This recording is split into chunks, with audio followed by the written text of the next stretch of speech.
আসসালামু আলাইকুম। আপনাদের সবাইকে স্বাগতম জানাচ্ছি আমাদের আজকের ওরিয়েন্টেশন প্রোগ্রামে। আমাদের আজকের ওরিয়েন্টেশন প্রোগ্রামটি মূলত হচ্ছে এমআরসিপি সিএইচ পার্ট 1 কে কেন্দ্র করে, যেটা কিনা আমরা জুন 2025 সেশনকে কেন্দ্র করে আমরা আমাদের আজকের লং ব্যাচের ওরিয়েন্টেশন প্রোগ্রাম নিয়ে আপনাদের সামনে হাজির হয়েছি। আজকের প্রোগ্রামে আমি আছি আপনাদের সাথে সঞ্চালক হিসেবে ডক্টর কানিজ ফাতেমা তনি। এছাড়াও আমাদের সাথে আজকে আছেন আমাদের স্পিকার ডক্টর আশরাফুন নাহান ব্লুন আপু এবং ডক্টর কানিজ ফাতেমা আপু। তো আমরা এমআরসিপি সিএইচ এর প্রস্তুতির ক্ষেত্রে আমরা আজকে আমাদের স্পিকারদের কাছে চলে যাব যে কিভাবে হচ্ছে আমরা এবং এমআরসিপি সিএইচ অ্যাকচুয়ালি কেন আমরা এই প্ল্যানটা করছি, বা এই প্ল্যানটা আমাদের আম, আমাদের জন্য উপযুক্ত কিনা, বা আমরা কোন সময় প্ল্যানিংটা করব, এই বিষয়ে আমরা শুনবো। এবং আমাদের দেশে অথবা দেশের বাইরে কেমন সুযোগ সুবিধা রয়েছে এমআরসিপি সিএইচ এর জন্য, এই বিষয়ে আমরা শুনবো আজকে। ঠিক আছে, তো এক্ষেত্রে হচ্ছে আমরা একটা লম্বা সময়ের জন্য আমরা ব্যাচটা নিয়ে এসেছি, যে লং ব্যাচ যেহেতু হচ্ছে আপনাদের টোটাল আপনার মোটামুটি বলবো যে আহ, যদি জুন টার্গেট করে আমাদের মোটামুটি হচ্ছে এমআরসিপি সিএইচ এর যখন হচ্ছে আমাদের ওরি ইয়েগুলো হয় ডেট, যে সিট বুকিং যেটা বলে যে কোনো এক্সামের ক্ষেত্রে, সিট বুকিং এর ক্ষেত্রে দেখা যায় যে আপনার আপনার হচ্ছে 2 মাস 10 দিন বা 2 মাস 10 দিন আগে হচ্ছে সিট বুকিং হয়ে থাকে। তবে সেক্ষেত্রে বলবো যে আপনাদের এমন না যে আপনারা সিট বুকিং দেওয়ার পরে কি পড়া শুরু করবো, না, এটা হবে সিট বুকিং দিব তখনই যখন আমার পড়াটা কমপ্লিট হবে, মানে আপনার 2 মাস আগে। এখন বলতে পারেন যে হচ্ছে তাহলে আমি পড়াটা কখন শুরু করব। তো যেহেতু হচ্ছে আমাদের সামনে এখন আমাদের এখন 2024-এর সেপ্টেম্বর মাস চলছে, তো এর মাঝে আমরা যদি বলি যে জুন পর্যন্ত আমাদের কয়টা এক্সাম পড়বে এফসিপি আপনার এমআরসিপি সিএইচ এর পার্ট 1, সেটা হচ্ছে অক্টোবরে একটা চলে এসেছে। তাহলে সেটা আমরা এখন যারা একেবারেই ফ্রেশার, আমাদের জন্য অলরেডি এক্সামের বুকিং হয়ে গিয়েছে। ঠিক আছে, অক্টোবর আমরা আমরা অক্টোবর সম্ভবই না।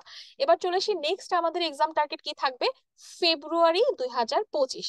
এখন ফেব্রুয়ারি 2025 দেখা যায় যে যদি আপনি প্রথমবার ফ্রেশার হিসেবে প্রস্তুতি নিয়ে থাকেন, সেক্ষেত্রে বলবো যে প্রস্তুতিটা একটু শক্তভাবে নেওয়া উচিত, মানে ভালোভাবে নেওয়া উচিত। সে কারণে আপনার জন্য টার্গেট যেটা লং ব্যাচ বা লং টার্গেট করে, যে লম্বা প্ল্যানিং করে আপনি জুন 2025 সেশনে এমআরসিপি সিএইচ টার্গেট করতে পারেন, যেটা না বলবো যে আপনি, এবং পার্ট 1 এর প্রস্তুতিটা যদি সবচেয়ে ভালো হয়, ভালোভাবে তৈরি হয়, সেক্ষেত্রে কিন্তু পরবর্তী সাবসিকুয়েন্টলি যে পার্ট 2 ক্লিনিক্যাল সবগুলোই আপনার জন্য ইজি হবে। তো সেক্ষেত্রে পার্ট 1 এর প্রস্তুতির ক্ষেত্রে আমরা জুন 2025-কে কেন্দ্র করে লং ব্যাচটা আজকে নিয়ে এসেছি, আজকে ওরিয়েন্টেশনের মাধ্যমে শুরু করতে যাচ্ছি। তো আমরা প্রথমেই আজকে চলে যাব আমাদের প্রথম স্পিকার ডক্টর কানিজ ফাতেমা আপুর কাছে, যিনি এমআরসিপি সিএইচ এর একটি পার্ট 2 কমপ্লিট করেছেন, সামনে ইনশাল্লাহ ক্লিনিক্যাল পার্টে অংশগ্রহণ করবেন। এবং আপু কনসালটেন্ট হিসেবে রয়েছেন আপনার সলিমুল্লাহ মেডিকেল কলেজ হাসপাতালে, মিডফোর্ড হাসপাতালে কনসালটেন্ট হিসেবে রয়েছেন। এছাড়া আপু হচ্ছে এমডি গ্যাস্ট্রোএন্টারোলজি কমপ্লিট করেছেন। আমরা ডক্টর কানিজ ফাতেমা আপুর কাছে শুনবো যে এমআরসিপি সিএইচ এর প্রস্তুতির বিষয়ে, যে কিভাবে শুরুটা করা, অথবা হচ্ছে কেন করব আমরা, আমাদের দেশের বা দেশের বাহিরে কেমন সুবিধা রয়েছে, এই বিষয়ে আমরা শুনবো ডক্টর কানিজ ফাতেমা আপুর কাছ থেকে। আপু আমাকে শুনতে পাচ্ছেন? হ্যাঁ তনি, আমি শুনতে পাচ্ছি তোমাকে। জি। ধন্যবাদ তনি, তোমাকে আমাকে কথা বলার সুযোগ দেওয়ার জন্য। আহ আচ্ছা, আমি ফার্স্টে বলি যে এমআরসিপিসিএইচ টা কেন করতে চাই। এই তো দুইটা অ্যাসপেক্ট আছে, দুইটা অ্যাসপেক্ট, একটা হলো বাংলাদেশের পার্সপেক্টিভ এবং আরেকটা হলো যে অ্যাব্রোড অ্যাব্রোড কান্ট্রিতে যে আমাদের অপরচুনিটি সেটা সম্পর্কে। তো একদম যদি একটা কথা বলি, ফার্স্ট যদি মোটিভেশন একটা কথা বলি, সেটা হলো ইটস অ্যান ইন্টারন্যাশনাল ডিগ্রি। আহ এবং এটা সারা বিশ্বে এটা একসেপ্টেন্স আছে। এবং যদি এমআরসিপিসিএইচ এর এই পড়ালেখাটার কি প্যাটার্নটা কিছুটা আমাদের বাংলাদেশের ডিগ্রি, যেগুলো পেডিয়াট্রিক্স ডিগ্রি আছে, তার থেকে কিছুটা ভিন্নতা আছে। তো it's a huge opportunity to gather skill and knowledge. মানে কেউ যদি শুধু চায় যে আমি একটা আলাদা প্যাটার্নের একটা পড়ালেখা, আলাদা সিস্টেমের একটা পড়ালেখা একটু শিখবো, সেটার জন্য এমআরসিপিসি এক্সেলেন্ট। এর বাইরে আমাদের, আমি অ্যাব্রোডটাই ফার্স্টে বলি, অ্যাব্রোডটা বলি। তো এমআরসিপিসিএইচ তো ইউকে তে আসলে এটা একটা পেডিয়াট্রিক্স এর এন্ট্রি একটা ডিগ্রি, এন্ট্রি একটা রিকগনিশন আর কি। ইউকে তে তো প্ল্যাবের মাধ্যমে আমরা যেতেই পারি, কিন্তু প্ল্যাবের মাধ্যমে গেলে কেউ চাইলেই পেডিয়াট্রিক্স এর এই ট্র্যাকে ঢুকতে পারবে না। হ্যাঁ, সেই ক্ষেত্রে আবার তাকে ওই ST1 ST2 এইসব ট্র্যাক গুলোতে তাকে যেতে হবে। কিন্তু যদি আমি এমআরসিপিসিএইচ এর অ্যাটলিস্ট থিওরি পার্টটাও আমি কমপ্লিট করে যাই, তো সেই ক্ষেত্রে আমি জিএমসি রেজিস্ট্রেশন নিয়ে আমি কিন্তু এস3 ট্রেনিং এ ঢুকে যেতে পারবো। তার মানে ইউকে তে আমি যেতে পারছি দুই ভাবে, একটা হলো প্ল্যাব দিয়ে, একটা হলো যে যদি আমি পেডিট্রিশিয়ান হিসেবে কাজ করতে যাই, তো সেই ক্ষেত্রে আমাকে এমআরসিপিসিএইচ এর অ্যাটলিস্ট থিওরি পার্টটা ক্লিয়ার করতে হবে। এবং থিওরি পার্ট পর্যন্ত যদি কেউ ক্লিয়ার করে যায়, ক্লিনিক্যাল দিলে তো বেস্ট, তো সেই ক্ষেত্রে সে রেজিস্টার পোস্ট, যেটা রেজিস্টার হিসেবে, যদিও ওদের রেজিস্টারটা শুরু হয় এসটি 4 থেকে। আচ্ছা আমি একটু এসটি, তো নিয়ে আমি একটু এসটিটা সম্পর্কে বলি না। জি আপু, শিওর শিওর। হ্যাঁ, ইটস এ, আচ্ছা এটা হলো স্পেশালি ট্রেনিং, প্রায় 8-9 বছরের একটা ট্রেনিং। ওরা ফার্স্ট 2 এবং 3 ইয়ার, যেটা মানে ST1 to 3, এই তিনটা আসলে একদম বেসিক। এই স্টেজে ওরা তেমন রেসপন্সিবিলিটি থাকে না, জাস্ট জেনারেল কিছু ওয়ার্ড, জেনারেল কিছু কাজকর্ম এগুলা করায়। এরপরে এই 3টা ইয়ার কমপ্লিট হলে ওরা ST4, যেটা ওটা হলো রেজিস্টার হিসেবে। এখানে কিছু রেসপন্সিবিলিটি বেশি, under A consultant supervision. ST4 is countable. But যখন বাইরে থেকে আমি যাব, আমি বাইরে থেকে গেলে কিন্তু আমি ST4 যেতে পারবো না, 3 থেকে করে তারপরে, তার মানে আমি কিন্তু অলরেডি 1 এবং 2 এক্সামটেড হয়ে যাচ্ছি। হ্যাঁ, এবং 4-5 কাজ করার পরে কিন্তু আমি একটা সাব স্পেশালিটি ট্রেনিং, হতে পারে সেটা general training or any other branch of paediatrics এর, আমি সাব স্পেশালিটি প্রায় 17টা ব্রাঞ্চ আছে, আমি ট্রেনিং শুরু করতে পারবো আর কি। ওকে। এবং এটি হাইলি পেইড, মানে আমাদের বাংলাদেশের তুলনায় পেমেন্টটা যথেষ্ট ভালো এবং জব হিসেবে কাউন্ট হয়। এটা হলো ইউকের অপরচুনিটি। এখন সবার তো আর ইউকে তে যাওয়ার সুযোগ হবে না, এবং ইউকের অপরচুনিটিও এখন খুব বেশি যে অনেক ফ্লারিয়াস অবস্থায় আছে তা কিন্তু না। তো মিডল ইস্ট কিন্তু একটা বিশাল সম্ভাবনাময় জায়গা এমআরসিপিসিএইচ এর জন্য। হুম, এবং ওরা কিন্তু এমআরসিপিসিএইচ কে টায়ার 1 হিসেবে কাউন্ট করে। Tier 1, that means consultant. তার মানে আপনার যদি একটা এমআরসিপিসিএইচ ডিগ্রি থাকে, আপনি Middle East country, Gulf country like UAE, Saudi, Qatar, হ্যাঁ, এইসব জায়গাতে আপনি কনসালটেন্ট হিসেবে কাজ করতে পারবেন। ফুল ফুল ফুল রেসপেক্ট নিয়ে আপনি কাজ করতে পারবেন। অন্য ডিগ্রি গুলা, বিশেষ করে আমাদের এই সাবকন্টিনেন্টের অন্য ডিগ্রি গুলা কিন্তু তারা টায়ার 1 হিসেবে কাউন্ট করে। মানে আমাদের ইন্ডিয়া কিংবা আমাদের দেশের ডিগ্রি গুলা থাকলে সেখানে কিন্তু আরো কিছু ট্রেনিং দরকার হয়। তার মানে আমি যদি অ্যাব্রোডটা বলি, তার মানে অ্যাব্রোডে যদি আপনি এমআরসিপি টা কমপ্লিট করে থাকেন, তাহলে কিন্তু আপনার হিউজ একটা অপরচুনিটি আছে। বাংলাদেশের কথা যদি বলি, তাহলে কিন্তু আপনার কর্পোরেট যে সেক্টর গুলো আছে, আমাদের ভালো ভালো কর্পোরেট হসপিটাল গুলা, এখানে কিন্তু আপনার আহ মানে এমআরসিপিসিএইচ করা, এটার অনেক ভ্যালু। হ্যাঁ, আমাদের গভর্নমেন্ট জবে যারা আছে তাদের ক্ষেত্রে এটা এখনো খুব বেশি হেল্পফুল না, কিন্তু কর্পোরেট সার্ভিসের জন্য বাংলাদেশের অ্যাসপেক্টটা অনেক ভালো আর কি। আর পড়া যদি মানে এমআরসিপিসিএইচ এর পড়াটা আমরা কিভাবে শুরু করব, কিভাবে করতে চাই, আমার মনে হয় এই জায়গাটাতে বিশাল মানে আরো অনেক কিছু আলোচনা করার সুযোগ আছে। আমার মনে হয় যে আম, এখানে কিছু বেসিক বই আছে, যেমন গাইডলাইন 2টা, কেসের বই 2টা, হ্যাঁ, এরপরে আপনার সায়েন্স অফ পিডিয়াট্রিক্স এর বুক আছে। এগুলো তো ম্যান্ডেটরি, একদম মাস্ট। এখন আসলে আমাদের পড়ার প্যাটার্ন এবং ওদের পড়ার প্যাটার্নের মধ্যে তো একটা হিউজ গ্যাপ আছে। এবং এখানে আসলে মেন্টরিং ছাড়া কেউ একটু ধরাই না দিলে, বুঝাই না দিলে, আসলে এই একটু টাফ জায়গাটা আর কি। তবে খুব কঠিন কিছু না, বিশেষ করে যাদের ক্লিনিক্যাল এক্সপোজার আছে তাদের জন্য কিন্তু আহ জার্নিটা একেবারেই টাফ না, জাস্ট কিছুটা সময় দিলেই দিস ইজ ফাইন। তুমি আর কিছু জানতে চাও কিনা?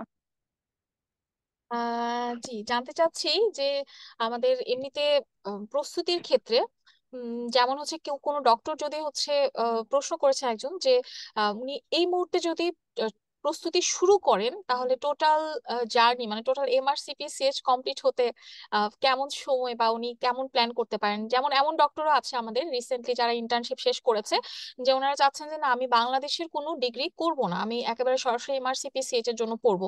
সেক্ষেত্রে ওনাদের প্রস্তুতির ক্ষেত্রে যে একেবারে বেস লাইন থেকে শুরু করা, যেখানে এফসিপিএস বা রেসিডেন্সির প্রস্তুতি না নিয়ে সরাসরি এমআরসিপিএস এর প্রস্তুতি নেওয়া এবং এটা কমপ্লিট করে তারপর সরাসরি দেশের বাইরে যাওয়া, এই প্ল্যানিং এ ওনার প্ল্যানটা কিরকম যুক্তিযুক্ত হবে আর কি। আচ্ছা, আহ ওকে, মানে আহ, আসলে আমরা যখন এমআরসিপিসিএইচ পরীক্ষা আমাদের, আচ্ছা আমি বলি যে বাংলাদেশের পরীক্ষাগুলো যখন আমরা দিই, তখন কিন্তু আমাদের একটা ম্যান্ডেটরি ট্রেনিং, সার্টিফিকেট কিছু ব্যাপার থাকে। হ্যাঁ, এমআরসিপি সিএইচ পরীক্ষা দেওয়ার জন্য ওরা উৎসাহিত করে যে হ্যাঁ আপনার কিছু ট্রেনিং থাকলে ভালো, কিন্তু ইট ইস নট ম্যান্ডেটরি। কোনো সার্টিফিকেট লাগবে না, আপনার একটা আরসিপি সিএইচ একটা নাম্বার, একটা এক্সাম অ্যাকাউন্ট, আর আপনার পাসপোর্ট, বেসিক ডিগ্রি একটা, মানে একটা রিকগনাইজ প্রতিষ্ঠান থেকে basic degree, that mean BMDC থেকে আপনার একটা রিকগনিশন আছে, এতটুকুই এনাফ। আচ্ছা, এখন পড়াটা আপনি শুরু করবেন কিনা এবং করলে শেষ করতে পারবেন কিনা। হ্যাঁ, আপনার মানে এটা অবশ্যই পারবেন যদি আপনি প্রপার গাইডলাইনে থাকেন, তাহলে অবশ্যই পারবেন। এবং আপনারা হয়তো জানেন যে আমাদের যে পার্ট 1 থিওরি, যে পার্ট 1 এবং পার্ট 2, দ্যাট মিন ফক টাস্ক এবং একেপি, এগুলো বছরে 3 বার হয়। তার মানে if you are capable and you are under good mentoring, then you can give it within 1 year or 6 months. You can complete this 3 part, that is FOP and TAS। তো একদিনে দেওয়া যায়, একেপি 2টা পার্ট একদিনে দেওয়া যায়। আপনি যদি ক্যাপাবল হন, আপনি 6 মাস এটা কমপ্লিট করতে পারবেন। এবং if you are fully dedicated, you can complete this journey within 1.5 year to 2 year। That mean 1.5 বছর থেকে 2 বছরের মধ্যে আপনি পুরাটা মানে কমপ্লিট করতে পারবেন। আর যদি একদম ফ্রেশার যারা, আপনারা যারা ইন্টার্ন শেষ করে এই জার্নিতে আসতে যাচ্ছেন, আহ, যদিও কোনো ট্রেনিং এর দরকার নাই, আপনি রেসিডেন্সি কিংবা এফসিপিএস এর কোনো পড়ার ওইদিকেও আপনার যাওয়ার দরকার নাই, কিন্তু আমি বলবো যে আপনি অ্যাটলিস্ট 6টা মাস একটু এই পড়াটার সাথে একটু ট্রেনিংটা, মানে কোনো একটা জায়গাতে যদি সুযোগ হয় একটু ট্রেনিং করার, আপনার ক্লিনিক্যাল এক্সপোজার থাকলে আপনার কোশ্চেন গুলো ধরতে সুবিধা হবে। আর যে পড়াটা যদি আপনি আন্ডার সুপারভিশন, পুরাটা যদি আন্ডার সুপারভিশন থাকেন যে হ্যাঁ আমাকে এই টপিক, এই চ্যাপ্টারের এই টপিকটাই আমাকে পড়তে হবে, এটাই আমাকে জানতে হবে, আপনাকে যদি গুড গাইডলাইন দেওয়া যায়, ইজ ইট পসিবল? এটা 100% পসিবল। অনেক অনেক ধন্যবাদ ডক্টর কানিজ ফাতেমা আপু, যে আমাদের যারা ডক্টর যারা একেবারে ফ্রেশার আছে, কারণ আগে হচ্ছে একটা সময় ছিল যে এমআরসিপি সিএইচ নিয়ে ডক্টরদের আসলে খুব বেশি আগ্রহ ছিল না, কিন্তু এখন যত দিন যাচ্ছে সবার আগ্রহ তত বাড়ছে। তো সেক্ষেত্রে হচ্ছে এতটা আপনার ইন্সপায়ার্ড হয় ডক্টররা যে ইন্টার্নশিপ শেষ করেই বলে যে আমি এমআরসিপি সিএইচ এর প্রস্তুতিটা নিতে যাচ্ছি। তো সেক্ষেত্রে অবশ্যই একটা ভালো দিক। ধন্যবাদ ডক্টর কানিজ ফাতেমা আপু এত চমৎকার ভাবে ব্যাখ্যা করার জন্য, এবং দেশের বাহিরে মানে অ্যাব্রোডে যে সুযোগগুলো, সে শুধু যে ইউকে, ইউকে ছাড়াও মিডল ইস্টের সুযোগগুলো ডক্টর আমাদের সামনে তুলে ধরার জন্য অনেক অনেক ধন্যবাদ। তনে, আমি জি একটা সেন্টেন্স দিয়ে শেষ করতে যাচ্ছি, সেটা হলো জি যে কারো কারো হয়তো এফসিপিএস এমডির সাথে এমআরসিপি সিএইচ এর কনফ্লিক্ট হবে না, বাট কনফ্লিক্ট হবে whether I am going to give pleb or MRCP CH, এটা নিয়ে কনফিউশন হবে। সো আমি এই জায়গাটা একটু ক্লিয়ার করি। দেখেন, আপনি যদি প্ল্যাব দেন, প্ল্যাবের 2টা পার্ট, এটা দিয়ে আপনি জিএমসি রেজিস্ট্রেশন পাওয়ার যোগ্য হবেন, কিন্তু পেডিয়াট্রিক্স ট্রেনিং করবেন এটা আপনাকে এনশিওর হবে না। আপনি যদি পেডিয়াট্রিক্স এই কাজ করতে চান, আমার মনে হয় it's better to give MRCP CH, escape the PLAB, and মানে জয়েন ইন ST 3 or 4। হ্যাঁ, প্ল্যাব এবং এমআরসিপি সিএইচ এ যদি কেউ কনফিউশন থাকেন, সেখানে আমি বলবো যে প্ল্যাব আপনি এমআরসিপি সিএইচ এর পথে থাকেন। জি ঠিক আছে তো ধন্যবাদ। নেজি। ধন্যবাদ। আমাদের একজন doctor, doctor Rezaul Karim hand raise করেছেন। জি ডক্টর রেজাউল করিম, আপনার প্রশ্ন আছে? জি, সালাম আলাইকুম। হ্যাঁ, ওয়ালাইকুম সালাম। আমি একটু ওই যে কোয়েশ্চেন করতে চাইছিলাম যে রেসিডেন্সি কোর্সের থেকে আসলে এমআরসিপিসিএইচ টা পড়তে গেলে কতটুকু সময়, মানে ঠিক আছে এক একজনের ক্যাপাবিলিটি এক এক রকম, বাট এভারেজ কতটুকু সময় লাগতে পারে এবং এটা কতটুকু ফিজিবল, কতটুকু টাইম লিমিটের ভিতরে সম্ভব, মানে এফওপিটাস পড়াটা কমপ্লিট করা? জি ডক্টর কানিজ ফাতেমা আপু। আচ্ছা, ওকে। দেখেন, ইফ ইউ আর ডেডিকেটেড, আমি একদম শুরু থেকে বলি যে আপনি জাস্ট এমবিবিএস, আমি ধরে নিচ্ছি যে আপনি এমবিবিএস পাস করা এবং এরপর আর কোনো ট্রেনিং করার নাই। তো কোর্সে আছেন, সেক্ষেত্রে কোর্সে আমাদের আছেন, যে প্রথম যে, কোর্সে আছে। কোর্সে আছেন। আচ্ছা আচ্ছা, কোর্সে আপনার ট্রেনিং আছে কতদিন? আপনার ট্রেনিং কতদিন করা আছে? 6 মাস আমি রানিং। হ্যাঁ মার্চ 23 থেকে ঢুকছিলাম, এই মার্চ 23 থেকে গেছিলাম। মার্চ 24? রেসিডেন্সি, হ্যাঁ মার্চ, মার্চ 24 থেকে। হ্যাঁ মার্চ 24। হ্যাঁ, ওকে ওকে ওকে, 6 month, it is good enough, excellent. আপনার আমাদের তো প্রথম 2টা পার্ট, ফাউন্ডেশন অফ প্র্যাকটিস মানে ফপ এবং টেস্ট। টেস্টের ব্যাপারটা আমি আগে বলি, টেস্টটা কিন্তু একেবারেই বেসিক, একেবারেই বেসিক। হ্যাঁ, এটার সাথে ক্লিনিক্যাল ওরিয়েন্টেশন মানে ওভাবে লাগেই না আমাদের। এক সেকেন্ড।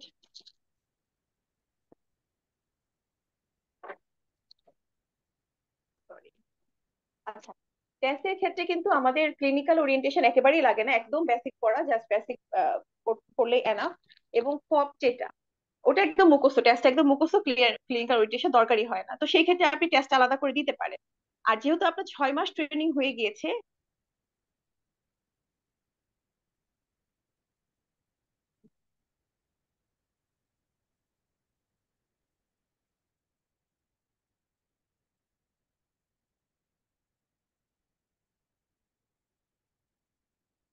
আহ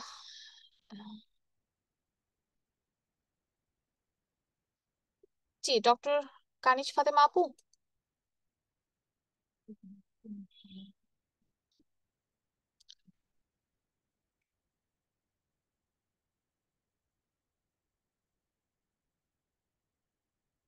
জি, ডক্টর কানিজ ফাতেমা আপু, আমাকে কি আপনি শুনতে পাচ্ছেন?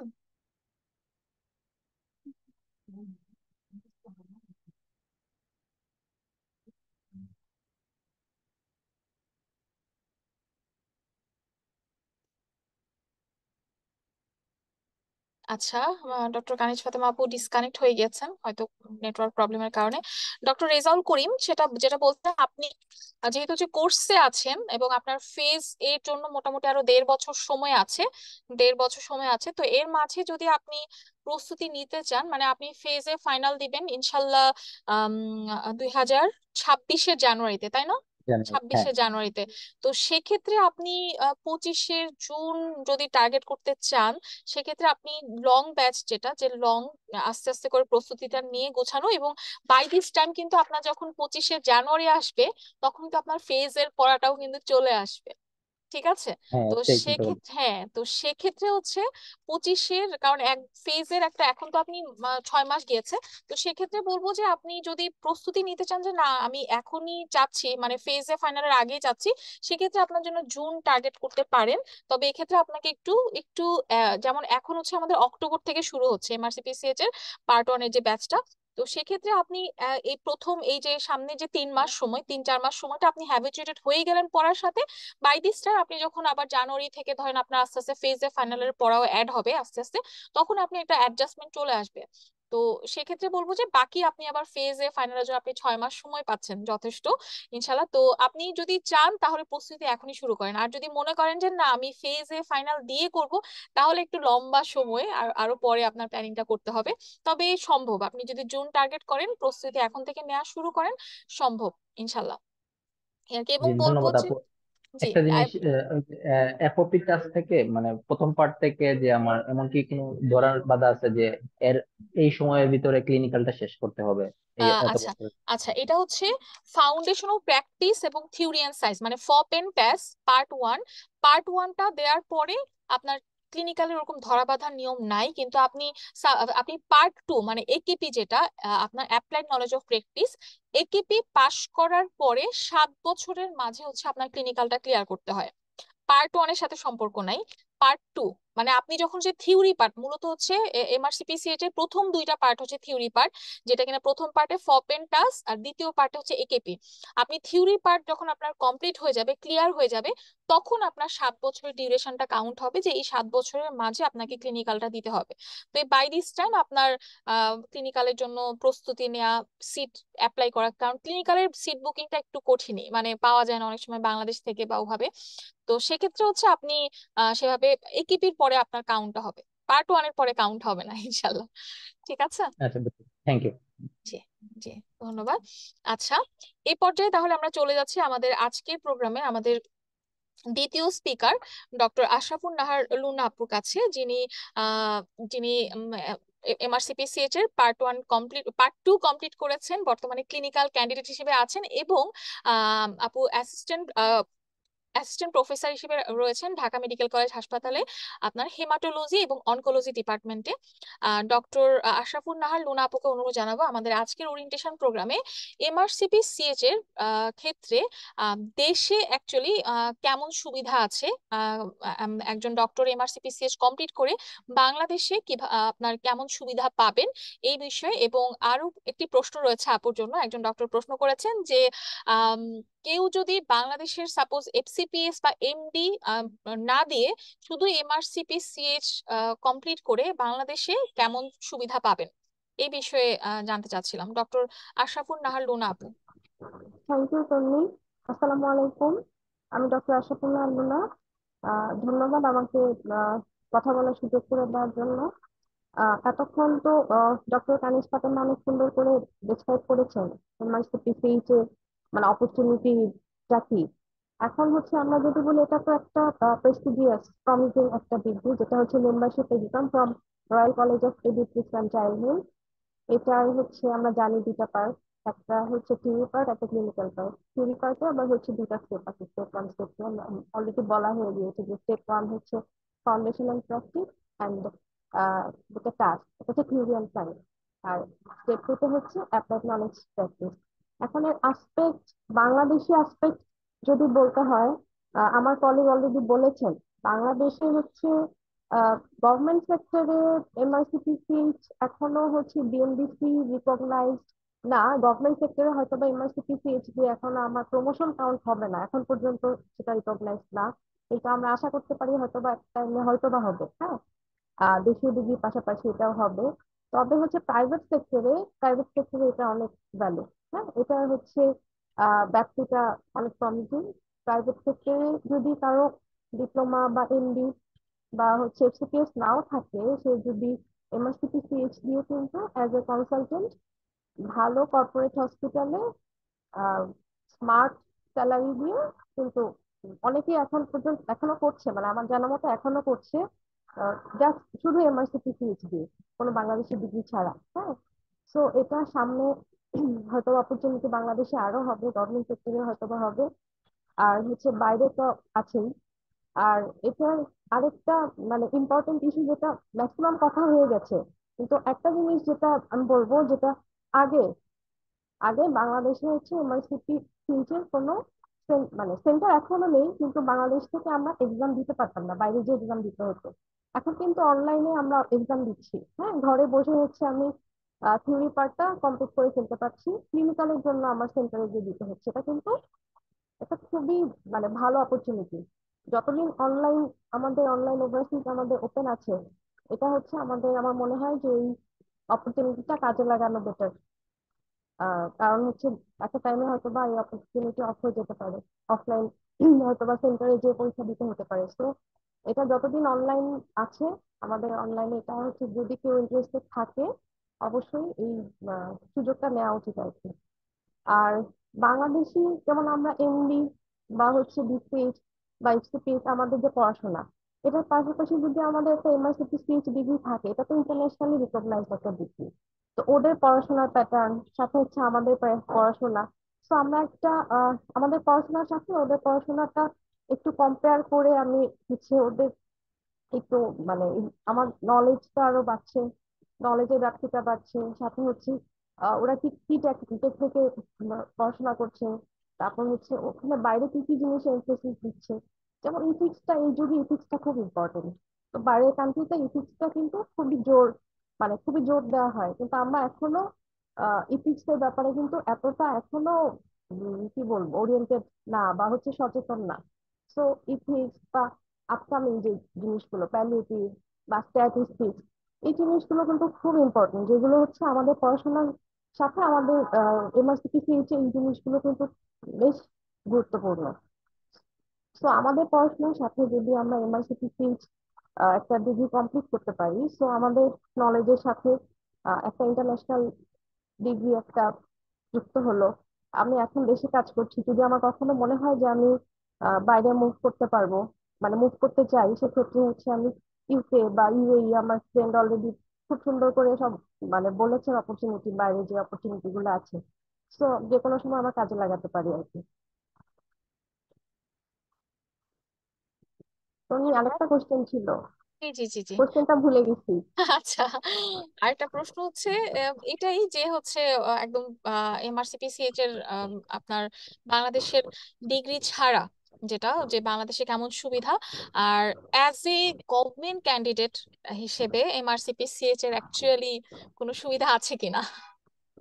ওই তো বললাম গভর্নমেন্ট ক্যান্ডিডেট হিসেবে এখনো আসলে বিএমডিসি রিকগনাইজ মানে হচ্ছে আমার প্রমোশনের ক্ষেত্রে এখন পর্যন্ত এমআরসিপি সিএইচটা এখনো কাউন্ট হচ্ছে না। হ্যাঁ, তবে যেভাবে আমরা আগাচ্ছি, হ্যাঁ, যে একটা টাইমে যেহেতু বাংলাদেশে এখন এমআরসিপি সেন্টার আছে, হয়তোবা সামনে আমাদের এমআরসিপি সিএইচ এমআরসিএস এর সেন্টারও হয়তোবা আমরা ক্লিনিক্যাল দিতে পারবো আশা করি একটা টাইমে। তো যদি মানে আমরা তো আশা করতেই পারি অদূর ভবিষ্যতে হয়তো বা গভর্নমেন্ট সেক্টরেও এটা একটা ভ্যালু অ্যাড করবে, কিন্তু প্রাইভেট সেক্টরে এটার হিউজ ভ্যালু। জি, ইনশাল্লাহ। আচ্ছা, ধন্যবাদ। আর আরেকটি প্রশ্ন হচ্ছে, আম, যেটা ডক্টর রেজাউল করিম অলরেডি করেছেন, যে কোর্সে থাকাকালীন, ঠিক আছে, তো এখন কেউ যদি মানে এক্ষেত্রে কি ধরেন এই যে ফেজ এ বা ফেজ বি অথবা হচ্ছে এফসিপিএস এ যেমন এখন মিড টার্ম বা এফসিপিএস ফাইনাল, তো এই সময়টা যেমন আমরা ফেজ এ দিই আমরা 2 বছর পরে, বা হচ্ছে মিড টার্মও 2 বছর পরে, আবার হচ্ছে আপনার ফেজ এ পাশ করার পরে 3 বছর পরে ফেজ বি, অথবা মিড টার্ম পাশে 3 বছর পরে এফসিপিএস পার্ট 2 ফাইনাল।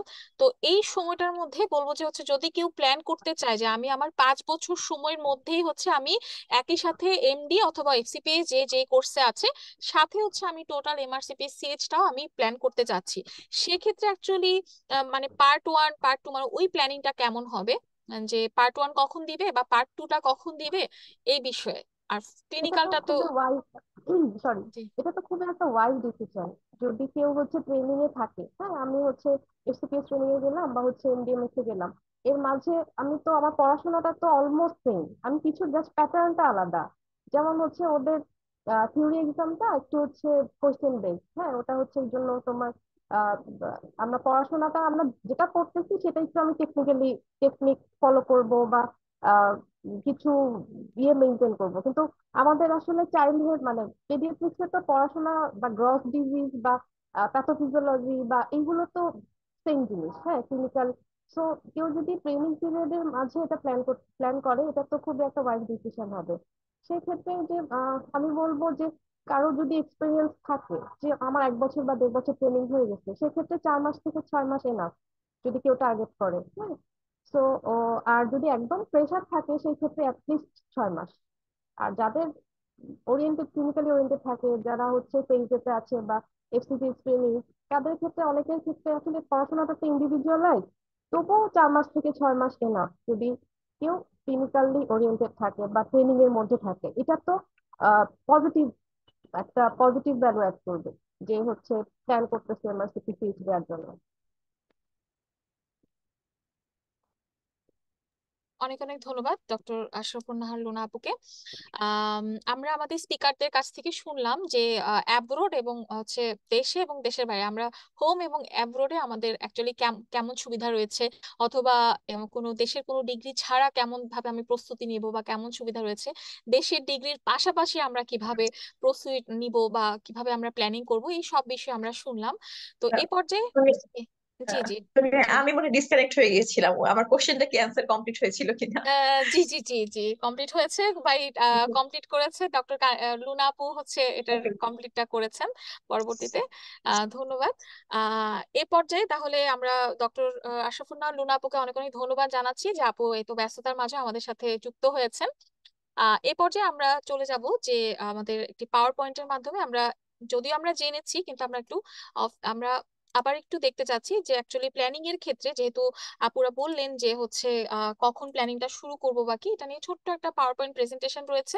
কারণ আমরা যেহেতু হচ্ছে লং ব্যাচ শুরু করতে যাচ্ছি, লং ব্যাচের ক্ষেত্রে অ্যাকচুয়ালি আমাদের প্ল্যানিংটা কেমন হওয়া উচিত সেটা অবশ্যই খুব গুরুত্বপূর্ণ। তো আপনাদেরকে আবারও স্বাগতম জানাচ্ছি, welcome to the era of MRCP CH. এবং এখানে আপনাদের সাথে আমাদের বিভিন্ন আইডিয়া গুলো মূলত হচ্ছে আমরা Genesis MRCP CH team, Genesis আউটলেয়ারের পক্ষ থেকে আমরা বিভিন্ন রকমের আইডিয়া, আমাদের আমাদের দেখা যায় যে এক একজনের পার্সপেক্টিভ এক এক রকম, সেক্ষেত্রে আমরা যদি কথা না বলি, যে সুবিধা অসুবিধাগুলোর যদি নিয়ে যদি কথা না বলি, তাহলে কিন্তু আপনার এই আইডিয়াও জেনারেট হবে না বা আপনি কিভাবে প্ল্যান করবেন সেই বিষয়টা হবে না, এবং আপনি মোটিভেটেড হবে না। মূলত আমাদের এই ব্যাচ প্ল্যানিং বা আমরা বিভিন্ন যে সেশন গুলো করে থাকি মূলত for specially for the motivation, কারণ আপনি চাইলে আপনি যদি প্ল্যান করেন আপনি পারবেন, ইনশাল্লাহ। এবং এই আমাদের মূলত হচ্ছে আমরা চাচ্ছি যে এমআরসিপি সিএচ এর মাধ্যমে আমরা চাচ্ছি যে Royal College of Paediatrics and Child Health একটি ডিগ্রি অর্জনের জন্য আমরা মেম্বার হওয়ার জন্য, মূলত হচ্ছে member of Royal College of Paediatric and Child Health এর মেম্বারশিপ অর্জন করার জন্য আমাদের সুযোগ সুবিধা অলরেডি ডক্টর কানিজ ফাতেমা আপু বলেছেন যে আপনার এনএচএস ছাড়াও মানে ইউকে ছাড়াও কিন্তু আমরা কিন্তু মিডল ইস্ট বা আদার বিভিন্ন কান্ট্রিতে কিন্তু কাজ করি। ইভেন ইভেন এশিয়ার মধ্যে কিন্তু আপনি মালয়েশিয়া বলেন, সিঙ্গাপুর বলেন, আপনার কিন্তু কাজ করার সুযোগ রয়েছে। আর দেশে তো আছেই কর্পোরেট হসপিটালগুলোতে। তো এমআরসিপি সিএচ এর মূলত আমরা বলেছি যে মেম্বারশিপের জন্য আমরা কাজ করে যাব। এবং কেন এবং কখন, হোয়াই এবং হাউ, এটা হচ্ছে হোয়াই কারণ হচ্ছে আমরা কেন যাচ্ছি সবকিছুই কি অ্যাকচুয়ালি আমাদের যে আমরা একটা ডিগ্রি অর্জন বা আমার একটা নামের পাশে একটা ডিগ্রি মানে এমআরসিপি বিষয়টা থাকবে তা, বিষয়টা কিন্তু তারা আপনার আরো অনেক একটা ব্রড এঙ্গেলে আপনাকে চিন্তা করতে হবে যে আপনি একটা দেশি ডিগ্রির পাশাপাশি অথবা দেশি ডিগ্রি ছাড়াও যদি আপনি এমআরসিপি সিএইচ দেন, সেক্ষেত্রে কিন্তু আপনার একটা ইন্টারন্যাশনাল একটা রিকগনিশন আসছে আপনার। এবং আপনি আপনার শুধু যে ইন্টারন্যাশনাল রিকগনিশন তা না, আপনি টোটাল প্রস্তুতি জার্নিটাতে মানে পার্ট 1 পার্ট 2 ক্লিনিক্যাল সবকিছুতে আপনার নলেজের একটা হিউজ আপনার এনরিচমেন্ট হবে। এবং সবচেয়ে বেশি এনরিচমেন্ট যদি হয় সেটা বলবো যে একদম পার্ট 1 প্রস্তুতিতে, যেটা কিনা foundation of practice and theory and science. আপনি দেখবেন যে আপনার পড়াশোনাগুলো ভালো লাগবে, মানে প্রস্তুতি নেওয়ার সময় পড়া আপনার নিজের কাছে মনে হবে যে না আমার আমার জানাটা, এবং ওই পড়াগুলো না খুব সুন্দর, এই যে কেসেস বইয়ের কথা বলছে বা হচ্ছে সায়েন্স অফ পেডিয়াট্রিক্স বইয়ের কথা, খুব সুন্দর করে পড়াগুলো আপনি নিজের নলেজকে আপনি এনরিচ করতে পারবেন। এবং দেখা যায় যে দেশ হোক আর দেশের বাহিরে হোক, যেহেতু আমরা আমরা প্রফেশনাল দিকটাও যদি আমরা চিন্তা করি, সেক্ষেত্রে কিন্তু আপনি স্যালারির কথা চিন্তা করলে কিন্তু আপনি একটা হায়ার স্যালারি স্ট্রাকচারে আপনি আদার ডিগ্রির তুলনায় আপনি সেটা পাচ্ছেন, এবং এমআরসিপি সিএইচ এর মাধ্যমে আপনি পাচ্ছেন। আচ্ছা, এখন এমআরসিপি সিএইচ এর ক্ষেত্রে যদি বলি যে এমআরসিপি সিএইচ এর 3টা পার্ট, যেটা আমরা অলরেডি বলেছি যে থিওরি এন্ড সায়েন্স, সায়েন্স, তারপর হচ্ছে foundation of practice, applied knowledge of practice and MRCP CH clinical exam. মূলত এই যে ফপ টেস্ট এন্ড একিপি, এগুলো হচ্ছে থিওরি। আপনি থিওরির প্রস্তুতিটা নেওয়ার ক্ষেত্রে দেখা যাবে যে একটার সাথে একটা না কোরিলেটেড। আপনি যখন এই যে পার্ট 1 এর ক্ষেত্রে যেমন ফাউন্ডেশন অফ প্র্যাকটিস এবং থিওরি এন্ড সায়েন্সের প্রস্তুতি যদি ভালো হয়, আপনার সেক্ষেত্রে হচ্ছে অ্যাপ্লাইড নলেজ অফ প্র্যাকটিসটা প্রস্তুতিটা আপনার ভালো হবে। সেক্ষেত্রে আপনার প্ল্যানিং বা একেবারে ফাউন্ডেশন বা ভিত্তিটা কিন্তু তৈরি করতে হবে পার্ট 1 এর প্রস্তুতি থেকে।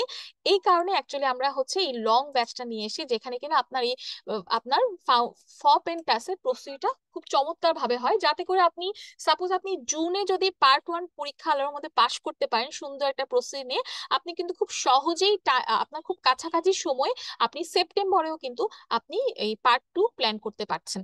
ঠিক আছে, এই কারণে পার্ট 1 মানে প্রথম প্রস্তুতিটা হচ্ছে আপনার একটা, আপনার বলবো যে ভিত্তি তৈরির ক্ষেত্রে সবচেয়ে ভালো একটা জায়গা, আপনাকে অবশ্যই সেই জায়গাটা স্ট্রং করতে হবে।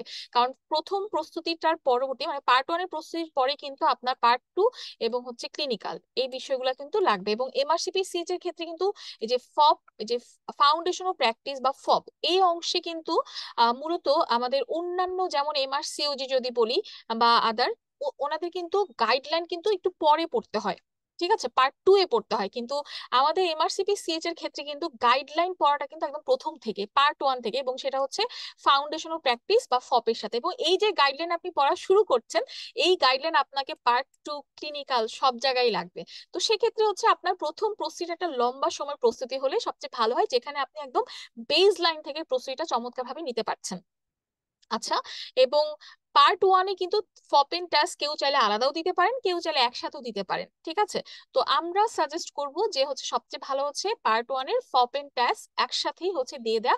তাহলে না হয় আপনার দেখা যাবে ডিউরেশনটা বেড়ে যাবে, যে আপনি 3 মাস বা আপনি 4 মাস পরে হচ্ছে আপনি একবার ফপ দিচ্ছেন, এই 4 মাস পরে টাস্ক দিচ্ছেন।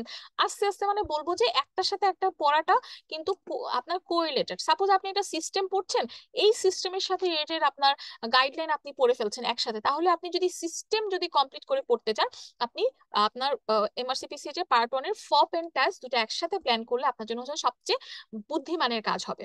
আচ্ছা, এবং সেক্ষেত্রে হচ্ছে কখন কখন অ্যাকচুয়ালি পরীক্ষাগুলো হয় এবং সিলেবাস কি সেটা নিয়ে একটু ধারণা দিচ্ছি। সিলেবাস, কারণ আমরা যখনই কোনো একটা কারিকুলামের পড়ার জন্য শুরু করি আমাদের অবশ্যই একটা কি গাইডলাইন দরকার। এই সিলেবাসটা হচ্ছে এমআরসিপি সিএইচ এর সিলেবাসের ক্ষেত্রে প্রত্যেকটা সিস্টেম থেকে কিন্তু প্রশ্ন টাচ করে থাকে এবং প্রত্যেকটার ক্ষেত্রে কিন্তু পার্সেন্টেজ থাকে, সেটা অ্যাডোলেসেন্ট মেডিসিন হোক, কার্ডিওলজি হোক, তারপর ইথিক্স ল হোক, বা হচ্ছে আপনার মানে প্রত্যেকটা সেফ গার্ডিং, আপনার বায়োস্ট্যাটিস্টিক্স বা আপনার স্ট্যাটিস্টিক্স, এই সবগুলো থেকে কিন্তু সুন্দর করে প্রত্যেকটা, তো আমাদের যে এমআরসিপি সিএইচ এর যে ব্যাচ আমরা শুরু করতে যাচ্ছি লং ব্যাচ, প্রত্যেকটা সিস্টেম অনুযায়ী কিন্তু আমাদের ক্লাসগুলো ভাগ করা। ঠিক আছে, আমাদের টোটাল টোটাল 35টা লেকচার এবং হচ্ছে সিস্টেম অনুযায়ী, এছাড়া আমরা গাইডলাইনের ক্লাসও কিন্তু আলাদা করে রাখছি, যাতে গাইডলাইনটা ওই যে বললাম যে পার্ট 1 পার্ট 2 ক্লিনিক্যাল সব জায়গায় গাইডলাইন খুব গুরুত্বপূর্ণ। এই কারণে গাইডলাইনে টোটাল পেডিয়াট্রিক গাইডলাইন এবং নিওনাটাল গাইডলাইনের উপর আমরা আলাদা আলাদা করে কিন্তু টোটাল 6টি ক্লাস রয়েছে। এছাড়া হচ্ছে প্রশ্নের ধরন কেমন হবে তার জন্য কিন্তু আমরা লেকচারের মাঝেও তো মেন্টররা আপনার প্রশ্ন অ্যানালাইসিস, রিকল অ্যানালাইসিস করে লেকচার নিয়ে থাকি। এছাড়া কিন্তু আমাদের রিকল সলভের জন্য কিন্তু আমাদের ইন্টারেক্টিভ টেলিগ্রাম গ্রুপ বলেন, প্লাস হচ্ছে আমাদের রিকলের জন্য আলাদা ক্লাসও থাকবে, যাতে করে প্রত্যেকটা সিস্টেমই আপনার জন্য সুন্দরভাবে কাভার হয়ে থাকে। আর ফাউন্ডেশনাল প্র্যাকটিসটা মূলত হচ্ছে এখানে ইএমকিউটা, এখন এই ইএমকিউটা বাদ যাবে।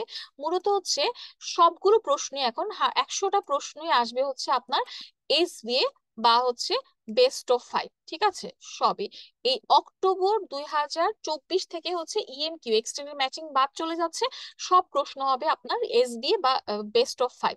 ঠিক আছে, এবং একইভাবে থিওরি এন্ড সায়েন্সের ক্ষেত্রেও আপনার হচ্ছে প্রশ্নের আপনার 100টা প্রশ্নই চলে যাবে হচ্ছে বেস্ট অফ 5 বা আপনার এসবিএ। ঠিক আছে, ইএমকিউ বাদ চলে যাচ্ছে। মূলত আমরা যখন পরীক্ষা দিয়েছি তখন ইএমকিউ হচ্ছে এক্সটেন্ডেড ম্যাচিং, যেহেতু আরসিপি সিএইচই এখন হচ্ছে টোটাল টা আপনার যেমন অক্টোবরের প্রশ্নেই কিন্তু টোটাল 100টা হচ্ছে এসবিএ থাকছে। আচ্ছা, এখন চলে আসি আমাদের আমরা টাইমিং এ চলে আসি। ঠিক আছে, এক্সাম সেন্টার এবং টাইমিং, যেটা অলরেডি ডক্টর লুনা আপু বলেছেন যে বাংলাদেশে অ্যাকচুয়ালি কোনো টেস্ট সেন্টার নাই, আমাদের হচ্ছে অ্যাকচুয়ালি অনলাইনে এক্সাম দেওয়ার সুযোগ রয়েছে এবং অনলাইনে এক্সাম দেওয়ার ক্ষেত্রে কিন্তু আপনার এক্সাম সেন্টারটা কিন্তু মানে এক্সাম সেন্টার বলেন, এক্সাম সেন্টার মানে আপনার নিজের বাসায় বা আপনার নিজের চুজ করা জায়গাটাই আপনার এক্সাম সেন্টার। আর সিপিসিএ শুধুমাত্র ওই রুমের হচ্ছে বা ওই জায়গার হচ্ছে আপনার আপনার কি বলবো যে সাউন্ড প্রুফনেস বা ইন্টারনেট সংযোগ, এই বিষয়গুলো দেখবে, বাকি সবকিছু নির্ভর করা হচ্ছে মানে আরসিপিসিএইচ আপনার নেট কানেকশন দুর্বল হয়ে গেল সেটা কিন্তু আরসিপিসিএস দেখবে না।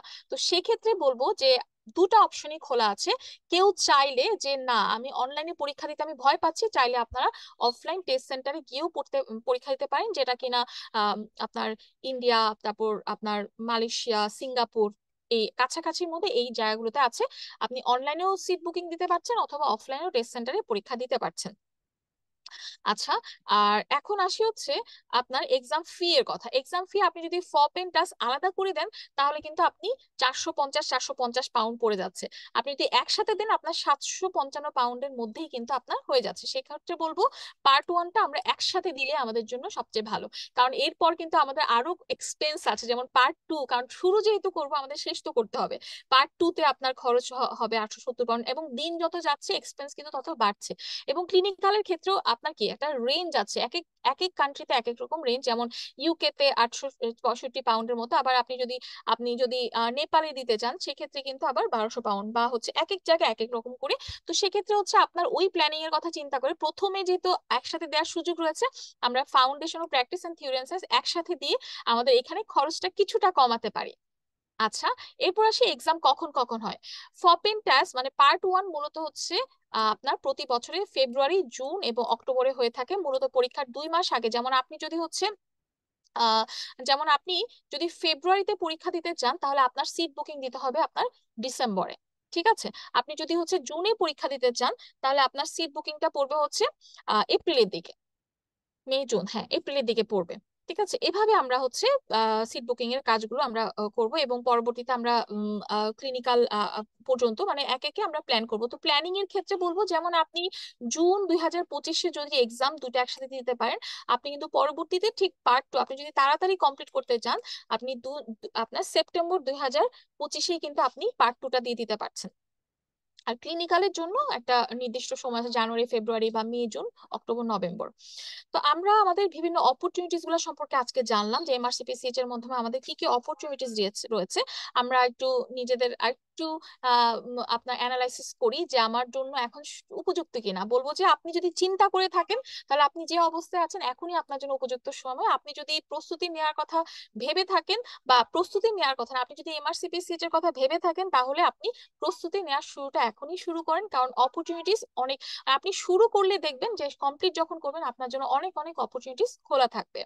তো আপনি শুধু যে দেশে না, দেশের বাহিরে, দেশে সব জায়গায় সুযোগ সুবিধা রয়েছে, যেটা ডক্টর লুনা আপু খুব চমৎকার ভাবে বলেছেন, ডক্টর কানিজ ফাতেমা আপু বলেছেন।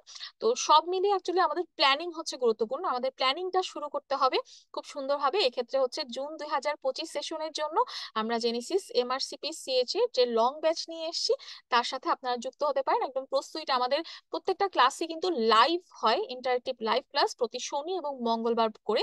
আপনি সেভাবে, এবং ক্লাসগুলো আবার পরবর্তীতে রেকর্ডও থাকছে, তা আপনি লাইভ ক্লাস করতে পারছেন, তারপর রেকর্ডও পাচ্ছেন, এবং আপনার জুন পরীক্ষা পর্যন্ত কিন্তু ক্লাসগুলো আপনার প্রোফাইলে থাকছে, এবং প্রত্যেকটা পরীক্ষার ক্লাসের পরপরই কিন্তু আপনার এক্সাম থাকছে, এক্সামটা যেটা কিনা খুব গুরুত্বপূর্ণ প্র্যাকটিসের জন্য। ঠিক আছে, তাহলে আমরা চলুন একসাথে আমরা প্ল্যান করি। আমরা জেনেসিস এমআরসিপি সিএইচ টিম আছি আপনাদের সাথে, এবং আপনার যে স্বপ্নটা দেখেছেন এমআরসিপি সিএইচ এর, সেটার রেজাল্ট যদি পেতে চান তাহলে প্ল্যানিংটা শুরু আপনার এখনই শুরু করা উচিত, আপনার জুন 2025 সেশনের জন্য। তো আপনাদের সবার জন্য অনেক অনেক শুভকামনা যারা এমআরসিপি সিএইচ এর জন্য স্বপ্ন দেখছেন, যাতে করে আপনার স্বপ্নটা জেনেসিস আউটলেয়ারে এমআরসিপি সিএইচ টিমের সাথে আপনি যেন আপনার স্বপ্ন পূরণের পথে হাঁটতে পারেন। তো আপনাদের সবাইকে অনেক অনেক ধন্যবাদ যে আপনারা আমাদের সাথে এতক্ষণ ধরে ছিলেন। এমআরসিপি সিএইচ নিয়ে যদি আরো কোনো বিস্তারিত কোনো তথ্য আপনারা জানতে চান, জেনেসিস আউটলেয়ারের পেজে চোখ রাখুন। এছাড়া জেনেসিসের যে আউটলেয়ার যে কন্ট্যাক্ট নাম্বার রয়েছে তাও আমাদের বিভিন্ন ফ্লায়ার বা বিভিন্ন প্রোগ্রাম এগুলোতে দেয়া থাকে। জেনেসিসের যে নাম্বার 01404432523, সকাল 11টা থেকে রাত 8টা পর্যন্ত এই নাম্বারে আপনারা যোগাযোগ করে আপনার যদি কোনো তথ্য থাকে, অথবা যদি আমাদের মেন্টরদের সাথে সরাসরি কথা বলতে চান আপনারা কথা বলতে পারবেন, আমরা আছি আপনাদের পাশে। তো এ পর্যায়ে তাহলে আমরা আমাদের আজকের ওরিয়েন্টেশন প্রোগ্রাম এখানে শেষ করছি। ধন্যবাদ। আসসালামু আলাইকুম। আসসালামু আলাইকুম।